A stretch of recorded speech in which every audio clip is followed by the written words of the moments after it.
इस मूवी की कहानी में दिखाते हैं कि न्यूयॉर्क शहर का एक बहुत ही रईस बिजनेस टाइकून डेमियन, जिसने अपनी जिंदगी भर की मेहनत से एक बहुत बड़ा बिजनेस एम्पायर खड़ा किया था। लेकिन अब जिंदगी के इस हिस्से में आकर डेमियन बहुत ही जानलेवा कैंसर का शिकार हो चुका था और उसके पास जिंदगी के सिर्फ आखिरी 6 महीने बचे हैं। लेकिन डेमियन इतनी कामयाबी हासिल करने के बाद इस तरह मरना नहीं चाहता था। तो उसको किसी गुप्त एडवांस न्यूरोलॉजी लैब फियोनिक्स के बारे में पता चलता है, जो शुरू करने वाले डॉक्टर जेनसन, जिन्होंने न्यूरोलॉजी साइंस के कमाल से एक एडवांस टेक्नोलॉजी के साथ ऐसा आविष्कार किया है जिसके जरिए एक मरता हुआ बूढ़ा इंसान अपनी जिंदगी किसी दूसरे स्वस्थ इंसान की बॉडी में ट्रांसफर करके जिंदा रह सकता है। मतलब इस साइंस की इजाद से इंसान किसी दूसरे मुर्दा इंसान की बॉडी में ट्रांसफर करके एक जवान और तंदुरुस्त जिंदगी गुजार सकता है। लेकिन ये लैब फियोनिक्स एक गुप्त लैब है जो सरकार और आम लोगों की नजर और पहुंच से बहुत दूर है, और यहाँ सिर्फ वो लोग ही अपना ट्रीटमेंट करवा सकते हैं जो दुनिया के सबसे ताकतवर और बहुत ज्यादा अमीर लोग हैं। और डेमियन भी उन्हीं अमीर लोगों में से एक है। तभी उसको उस लैब का अपॉइंटमेंट भी मिल जाता है जहां डेमियन से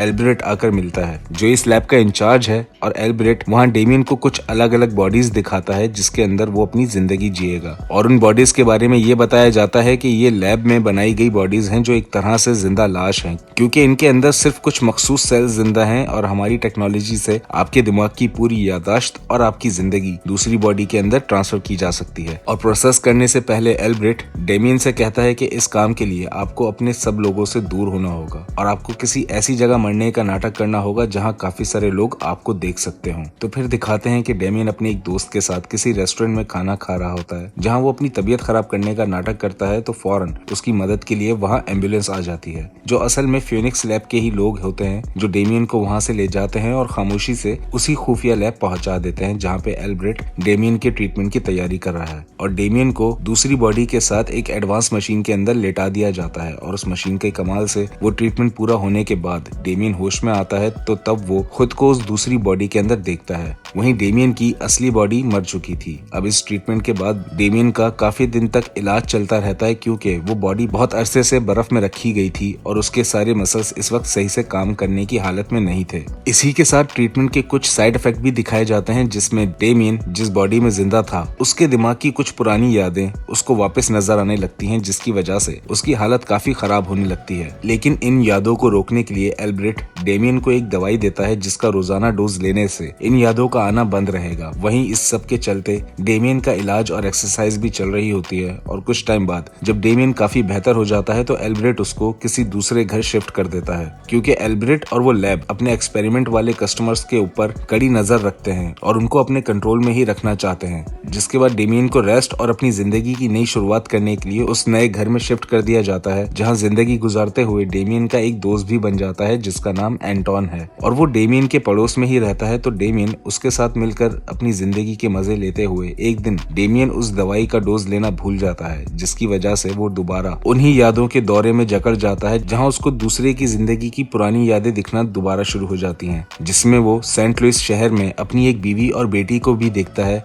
लेकिन थोड़ी ही देर में डेमियन को होश आ जाता है और वो फौरन अपनी दवाई खा लेता है। और फिर जब डेमियन एल्ब्रेट को अपनी इस हालत का बताता है तो वो डेमियन को थोड़ा घूमने जाने का बोलता है ताकि उसका दिमाग फ्रेश हो सके। उसी के साथ उसकी दवाई का डोज भी बढ़ा देता है। लेकिन यहाँ डेमियन घूमने जाने के बजाय सेंट लुइस शहर के लिए निकल जाता है, जो उसको अपनी यादों में दिखा था। जहाँ पहुँचने के बाद वहीं उसको एक घर भी नजर आता है जो उसको देखा देखा सा लग रहा था। तो वो उस घर के अंदर चला जाता है और थोड़ी छानबीन करने पे डेमियन को उस दूसरे इंसान की गुजरी हुई जिंदगी मिलती है, जिसकी बॉडी में अभी वो खुद जिंदा है। और उस आदमी का नाम मार्क था, जो पहले एक यूएस आर्मी सोल्जर था। तो डेमियन अभी इस सब हालात से गुजर ही रहा था, तभी पीछे से मार्क की बीवी मेडेलिन आकर डेमियन को चोर समझकर उस पे गन तान देती है और उसको यहाँ से जाने का बोलती है। लेकिन जब उसको पता चलता है कि ये उसका हस्बैंड मार्क है जो मर चुका था, तो वो बहुत परेशान हो जाती है। लेकिन इतने में वहाँ फियोनिक्स लैब के भेजे गए कुछ लोग डेमियन को ढूंढते हुए आ जाते हैं और उनको लीड करने वाला आदमी एंटोन है, जो डेमियन का दोस्त बना था और उसके पड़ोस में रहकर उस पर नजर रखा हुआ था। तो एंटोन आकर वहाँ उससे बात करता है, लेकिन डेमियन उस लैब पे और एल्ब्रेट पे बहुत गुस्सा हो रहा होता है, क्योंकि डेमियन को बताया गया था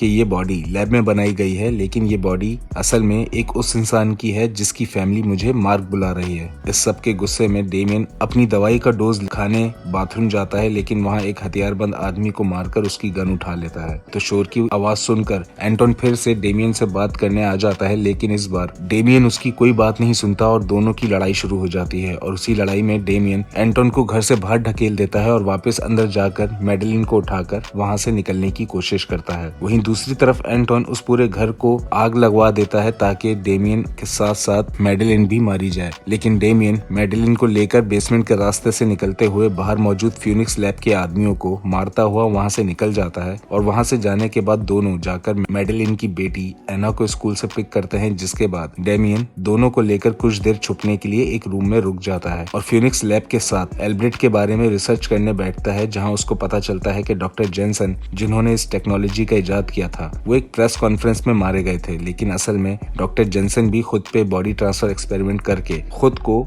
अपने एक स्टूडेंट को मारकर उसकी बॉडी में ट्रांसफर कर लिया था, जो अब एल्ब्रेट है और वो ही ये फ्यूनिक्स लैब चला रहा है। ये सब देखने के बाद डेमियन मैडेलिन और एना को लेकर अपने एक दोस्त मिस्टर ओनील के घर जाता है, क्योंकि ओनील ही वो इंसान था जिसने डेमियन को उसकी बीमारी की वजह से फ्यूनिक्स लैब के बारे में बताया था। तो उससे मिलने के बाद डेमियन अपने दोस्त को सारी हकीकत बताता है और उसको भरोसा दिला देता है कि वो ही उसका दोस्त डेमियन है जो अब मार्क की बॉडी में जिंदा है। इसी के साथ डेमियन ओनील से फ्यूनिक्स लैब और एल्ब्रेट को खत्म करने के लिए मदद का बोलता है, क्योंकि वो लैब इंसान का मर्डर करके अपने अमीर क्लाइंट्स को बॉडीज बेच रहा है। तो अब डेमियन एना और मैडेलिन को ओनील के साथ महफूज जगह तक ले जाने का बोलता है और खुद अकेले एल्ब्रेट और उसकी गुप्त लैब को ढूंढने निकलता है। तो वहीं रास्ते में फिर से फ्यूनिक्स लैब के लोग ढूंढते हुए डेमियन की कार के पीछे लग जाते हैं, जिसके बाद यहाँ कार चेस सीन दिखाते हैं, जहाँ बेहतरीन एक्शंस के साथ डेमियन उसके पीछे लगी कार्स को खुद से दूर रखने की कोशिश कर रहा होता है और किसी तरह से उनकी सारी गोलियों से बचते हुए लैब के लोगों की कार्स का एक्सीडेंट करवा देता है और खुद वहां से महफूज निकल जाता है। वहीं दूसरी तरफ ये भी दिखाते हैं कि ओनील जब मैडेलिन और एना को हिफाजत से रखने के लिए ले जा रहा था, तभी रास्ते में उसी लैब के कुछ और लोग वहां भी आकर मैडेलिन और एना को उठाकर अपने साथ ले जाते हैं। और फिर डेमियन तय की हुई जगह पे ओनील से मिलकर जब उसको पता लगता है कि एल्ब्रेट ने उन दोनों को किडनैप करवा लिया है, तो डेमियन बहुत गुस्से में बिना वक्त जाया करे एल्ब्रेट और उसकी गुप्त लैब को ढूंढने के लिए एक प्लान सोचता है, जिसमें वो दी गई दवा का डोज ना लेने का फैसला करता है ताकि उसके बाद होने वाले दौरे में कोई ऐसी जगह या चीज देखने की कोशिश कर सके जहाँ से उस लैब का कोई सुराग मिल सके। और दौरे लगते हुए उसको मार्क की यादों में कुछ ऐसी जगह दिख जाती है, जो देखकर डेमियन उस फ्यूनिक्स लैब की लोकेशन पता लगा लेता है और अगले दिन फौरन ही ढूंढता हुआ उस लैब तक पहुंच जाता है। तो वहां हथियारबंद गार्ड्स मौजूद होते हैं, लेकिन डेमियन खामोशी से जाकर एक गार्ड को बेहोश करके उसकी गन लेकर लैब के अंदर घुस जाता है,